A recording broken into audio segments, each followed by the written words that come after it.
Yo, what's up mga kaibigan? Nali na tayo magkwentuhan. So kahapon nga ng pag-usapan natin na opisyal lang napunta si James Harden, PJ Tucker at Filip Petrusev sa Los Angeles Clippers kapalit si Marcus Morris, Nick Batum, Robert Covington, KJ Martin, 2028 unprotected first round pick, 2 second round pick, isang pick swap at isa pang first round pick mula sa third team. So big trade nga na naman involving James Harden, ang pangatlo since 2021 nang ipwersa niya ang kanyang sarili paalis sa Houston Rockets patungo sa Brooklyn Nets. On paper ay may apat sila na superstar, apat na player na at some point ng kanilang career ay naging MVP candidate. Si James Harden nga ay multi-time scoring champion and assist leader and former MVP. Si Russell Westbrook ay former MVP at ang all-time leader sa triple-double sa NBA history.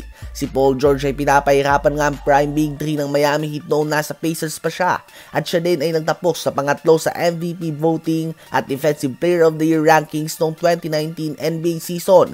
Habang si Kawhi Leonard naman ay may 2 Finals MVP at 2 Defensive Player of the Year award. At nung pinangunahan niya nga ang Raptors sa magkampiyon, si Kawhi ay kinoconsider ng madami bilang ang best player in the world sa taong yun. Ngunit ang realidad ng basketball ay hindi lahat nadadala sa talent. It's all about the right fit and chemistry. Nakita na natin yan sa Suns last year, sa Lakers multiple times, sa Clippers din since Lob City days pa, sa Brooklyn Nets at madami pang iba. Kaya naman ang tanong ay championship nga bang may bibigay ng star-studded team na ito o magiging disaster lang ito?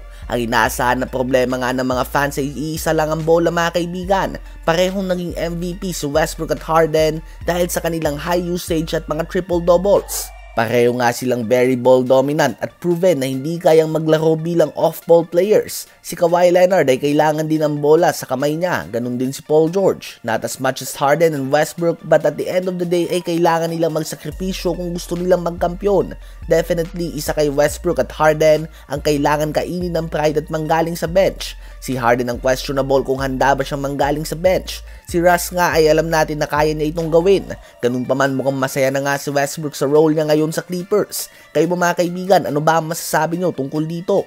Ngayon ay tumungo naman tayo kay Scoot Henderson. Noong NBA draft ay wala kang kwestiyon na si Victor Wembanyama ang number 1 pick. Unanimous nga yan sa mata ng madaming fans years before pa. Subalit ang number 2 pick ay naging debate pa sa pagitan ni Brandon Miller at Scoot Henderson. Si Scoot Henderson nga ay maliwanag na siya ang best point guard before NBA draft sa kanyang class. Dinomina nga niya ang NBA G League.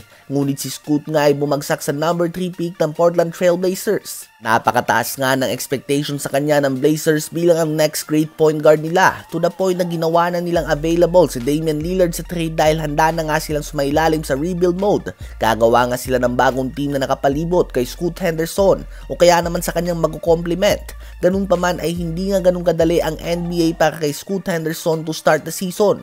Sa kanyang first 4 games ay may average lamang siya na 7 points, 2 rebounds, 3 assists, and 4.4 turnovers per game on 33% shooting sa field and 8% shooting naman sa 3 points. Ano ba ang masasabi nyo sa performance si Scoot Henderson?